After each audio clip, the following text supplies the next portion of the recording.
Good morning, everybody. This is Kim Danke coming to you live from the Shibboleth Studios in Kennesaw, Georgia. And today is Thursday, January 7th, 2021. And we are 7 days into the 2020 edition of the Game of Life. And I'm going to change glasses because I can't see. I am coming on here a bit early today. I will be on here a little bit earlier going forward. My son is starting back to school in person today. So he's in the shower now, and after I get off the Shibby show, I'll make breakfast and then he can eat and go to school. So the Shibby show is going to be a little bit earlier in the 7 o'clock hour, unless things go awry, and it might be a little bit later in the 7 o'clock hour. But my plan is a little bit earlier in the 7 o'clock hour. So when you hop on here this morning, this is an interactive broadcast. Please say hello, where you are from, what area of the country that you live in, and what type of Shibboleth day you are having. So I ended up having a WOW challenge yesterday. Today I am having, at this point in time, for sure, I know that I am having a perfect IMF day. Now, whether or not I'll choose to do a WOW challenge and things like that, I don't know. I'm doing the 21-day challenge using the 21 foods. And what I have is I have a list of the 21 foods on my counter, and I go in there and say, what do I want to eat right now? And I look at it and I make my mind up. So that's how that happens for me. Good morning, Beth. How are you? Good morning, Charlene from Michigan. Hey, Janet and Missy. Good morning. Good morning, Shanda. Perfect day in Santa Rosa Beach, Florida. Good morning, Ron from Lilburn. Having a perfect day. That's awesome. I love seeing all of these steady eddies. Y'all are just steady eddying it. Do you see how my screen changed color when I did that? Why? Why is that doing that? See, it looks like it's kind of a yellow color, but when I did this, do you see how it looks brighter and prettier? And when I don't know, I think maybe it's the white on here. I don't know. That's weird. Anyway, thank y'all for playing around with me. Good morning, Janet. Janet's having a perfect day in Tennessee. Awesome. Awesome. That is fabulous. And I need to tighten this thing on my little stand too. Y'all forgive all my little goofiness this morning. Okay, so I've been thinking about lots and lots of things. You know I have. So remember how I said I was up a half a pound yesterday, which I really shouldn't have been, but that I wasn't going to let it bother me because, I mean, it's just part of weight. It's not necessarily, if we've been doing the right thing, we hadn't been gaining fat. There's just some fluctuation there. There's a fluctuation there. So was I going to worry about that half a pound yesterday? No. Get on the scale this morning, I'm down a full pound. So that half a pound corrected itself, and I had the full another half a pound gone. So I'm at 139, which is the top of my comfort level. I like to be between 135 and 139. So during these 21 days, I'm trying to get down to that lower spot. That's what I'm doing. And I am practicing my self-discipline. Hey, Missy. Missy is having an intermittent fasting day doing Jason's challenge from Tryon, Georgia. And Christine is completing a fast. That is awesome, Christine. Good morning, Polly is having a perfect day in Dalton. And Christy from Blue Ridge this morning, spending some time at our little cabin. Awesome. That's fun. That's fun. Having a perfect 21 day. That is fabulous. Awesome. Okay. So I have been, I have a devotion that I'm going to read, but I've been thinking about some other things, and we're going to go ahead and look at that. So today's devotion is called Learn to Wait. Learn to wait. And we've talked about recently some praying the fruits of the Spirit in, and one of those is patience, and it's also called long suffering. That can also be called waiting patiently, waiting, long suffering, if we have to say that. And so the verse is Galatians 6:9. If you'll type in Galatians 6:9. Polly, you weren't asleep at 2 a.m. and not know it, or does that wake you up? Polly said she had to eat at 2 a.m. for low blood sugar. I was just wondering if she's awake at that time and knows she has it, or if that wakes her up. Good morning, Bob. How are you from Dalton, Georgia? Welcome.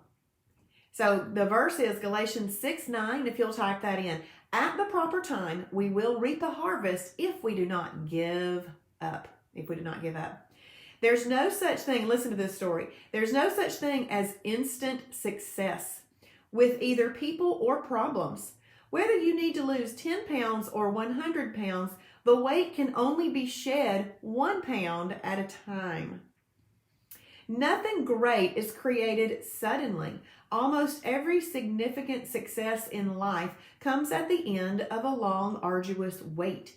And unless you accept that truth, you'll give up too soon and settle far short of the success God has in mind for you. So one of the things that I teach on Sunday nights is that we have 2 modes, weight loss mode and maintenance mode, and that there's 3 differences between those 2 modes.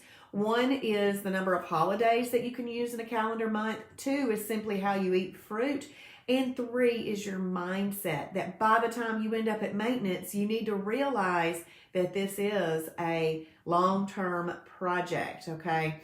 And the success is in the longevity. Yes, we all want the success of losing it. That's the first step in the success. But keeping that off year after year after year, that's some uncommon. That's some uncommon success. So listen to this story about the man who invented Jell-O. Jell-O, Jell-O celebrated its 100th anniversary in 1997, but if the inventor were still alive, he would probably take little comfort in his product's success. In 1897, Pearl Waite wore many hats. He was a construction worker who also experimented in patent medicines and went door to door selling his therapies. In the midst of tinkering and experimenting, he hit upon the idea of mixing fruit flavoring with granulated gelatin. His wife promptly named it Jell-O. And Waite had one more product to peddle. It's funny that his name is Waite. Unfortunately, the initial sales of his jiggly snack were not as strong as he hoped. So he ended up selling his Jell-O rights to Orator Woodward for the paltry sum of $450. Woodward was a savvy businessman. He knew the value of marketing, and within 8 years, he turned a $450 investment into a multi-million-dollar business. Today, not a single relative of Pearl Waite receives 1 penny from the 1 million plus boxes of Jell-O sold every day. Why not? Because Waite couldn't wait. And when we have those moments where we feel like we can't wait, we need to think of this Jell-O story, and we need to put in the request from the Lord for that fruit of the Spirit to manifest in you, that fruit of the Spirit of waiting, long-suffering, patience, along with all the others. But that's what I'm talking about today. And I also want to just talk about the Shibboleth lifestyle in general. So you have this lifestyle that you now know about, and it's something that we do. It's something that we do every day, whether we want to or not. You know, we wake up and brush our teeth and put on our deodorant every day, whether or not we feel like it or not. So this is not based on feelings. This is based on doing what we know is right to take care of the Lord's temple. And so sometimes you can't just count on one area of breakthrough. So you can't just be sitting around waiting, like this little thing said. You got to be doing something as well. So you have the 5 components of the shield. They are not cafeteria style. You can't say, oh, okay, I'm going to do my water, but I'm not going to worry about the others. Yep, I'm going to start combining, but I'm not really good at getting my water in, so I'm just going to leave that one out. I'm going to portion control because, I carry my 2 measuring tools with me wherever I go, and I know that now, and I can portion control really easily. But journaling, no, I'm not going to do that. That's just not me. I'm not going to do that. Timing, I really just want to eat whenever I want. Okay. It's not cafeteria style. Have you ever heard anybody say that the Bible is not cafeteria style? That you can't just pick and choose what you want to believe, not believe out of the Bible? Well, Shibboleth is not cafeteria style when it comes to following the components of the Shibboleth shield, which I call my 5 daily disciplines. Okay, so it's not cafeteria style. And you're not just going to find breakthrough with one area of it. See, Travis has studied so long and so hard, and he has put together a whole lifestyle. All of these things work in conjunction with one another. So you do them all together in working to create the results that you want. So it's not just one of these things that are going to bring you breakthrough. It's all of these things done together that's going to bring you breakthrough. So let's see what you guys are saying this morning. Thank y'all for typing in the verse.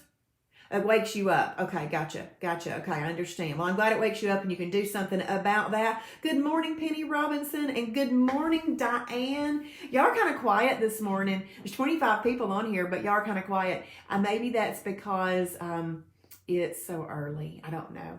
But anyway, I'm going to hop off of here. I hope that y'all have a blessed and wonderful and perfect day. It's January 7th. Unless it's your birthday or an anniversary or something really cool and awesome going on, this is a good day for a perfect day. So when you hop off of here, go and declare your day in your journal. And then if you're watching on replay, please type in hashtag Shibboleth for his glory. Let's see, Emily, day 3 and down 7 pounds. That's awesome, Emily. Way to go. I'm so excited. Thank you for all that you've taught me. Oh, you're welcome. You're welcome. I am happy to teach it. Believe me. It is one of those things. I was talking to Jonathan Montgomery the other night, and I said that I like to learn things, but honestly, learning things really don't mean anything to me unless I can pass on that knowledge. And I've always wanted to be a teacher, and that's what I have a degree in, and I've done that, and it's been awesome, and I'm still getting to do this, but actually, I enjoy doing this with you more than teaching in a classroom of kids. And I do that because there's a lot of people that want to teach in a little classroom of kids. Got a lot of teachers out there. But I want to teach people how to live in a way that honors God with their body. And I just don't think I could really doing anything much more important besides sharing the good news of Jesus and the gospel. And I do that with this. So I absolutely love it. Thank you, Sandra. Good morning, Michelle. Yes, I'm going to be a little bit earlier. I can hear my son up there drying his hair right now with that hair dryer. So I'm going to go make breakfast real quick for him and get him off on his very first day back to school since March of 2020. He has not been to the high school since March of 2020. And so very first day back, make him a good breakfast. Hey, Amy from Ohio, having an intermittent fasting perfect day. Bye, everybody.